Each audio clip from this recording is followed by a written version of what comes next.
Écoutez, moi je l'espère, hein, on attend toujours la réponse ministérielle hein, déjà de savoir s'ils vont maintenir le fuseau parce qu'actuellement on est à un fuseau de 1000 mètres, ils doivent maintenir un fuseau de 500 mètres. On s'aperçoit que par l'étude de l'Observatoire des trajets qui a été mise en place et à l'initiative quand même du préfet de région et du préfet qui vient de partir et du sous-préfet actuel, ils ont été plus à l'écoute quand même des élus et des associations locales en permettant donc aux élus hein, de participer à cet observatoire. Et en effet, la première réflexion que l'on a eue, c'est que l'Y basque serait saturé avant nos lignes existantes. Ce qui est quand même un comble puisque notre nouvelle ligne devrait être rattachée à l'Y basque. Voilà. Alors en effet, c'est une nouvelle notion que même nous, on n'avait pas et qui nous a été donnée récemment.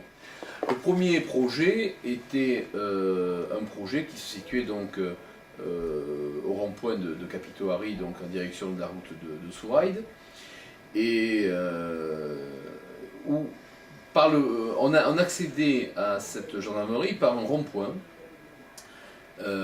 qui devait être financé donc, par la commune. Et la solution à l'époque de financement de ce rond-point, qui était quand même un con, puisque c'était une gendarmerie, c'est quand même l'État, c'était de le faire partager entre la gendarmerie, une vente d'une partie de terrain qui était à l'époque un Leclerc de 900 mètres carrés, et une partie, donc, autrement dit, on vendait du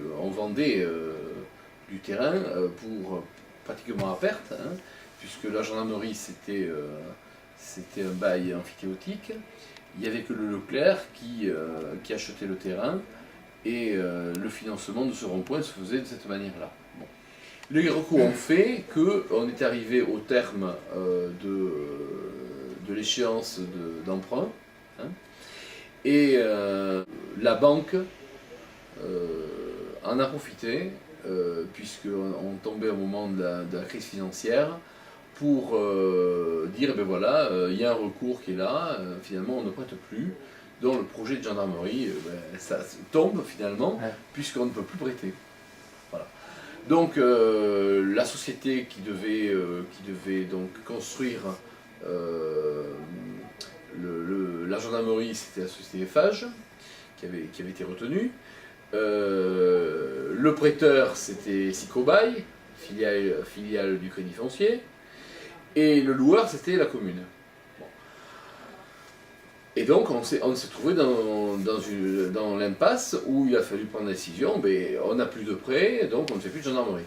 Donc on s'est dit, ben, on va vendre carrément le terrain. On avait quand même une demande locale de supermarché, puisque il faut quand même rappeler que Ustaritz, bien qu'on soit situé dans les 6000 habitants, on en a sûrement moins 7000 actuellement. On verra le recensement de 2013. N'a qu'un supermarché. Et toutes les autres communes de cette taille en ont au moins 2 voire 3. Hein. Bon.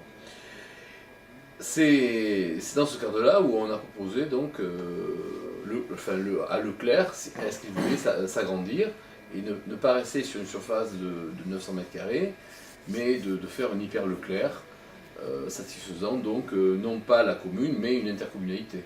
Hein. C'est d'ailleurs ainsi que le projet Leclerc a été initié, qu'il a été d'ailleurs discuté de nouveau au SCOT mardi soir, et qu'il est intégré, donc il est de nouveau retardé par des recours mais du concurrent direct existant, mais qu'il est acté. Donc hein, le Leclerc se fera à une échéance plus ou moins longue, nous le verrons d'ici avant l'été je pense. Mais le Leclerc se fera, le Leclerc c'est acté. Et l'actuelle gendarmerie donc, nous avons trouvé un terrain avec une entente avec l'évêché pour acheter le terrain qui se trouve en bas du collège.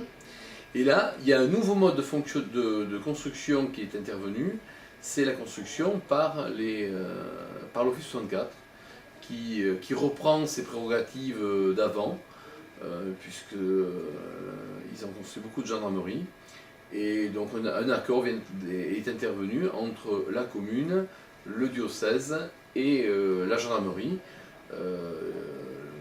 qui attend maintenant la révision du PLU pour pouvoir s'implanter.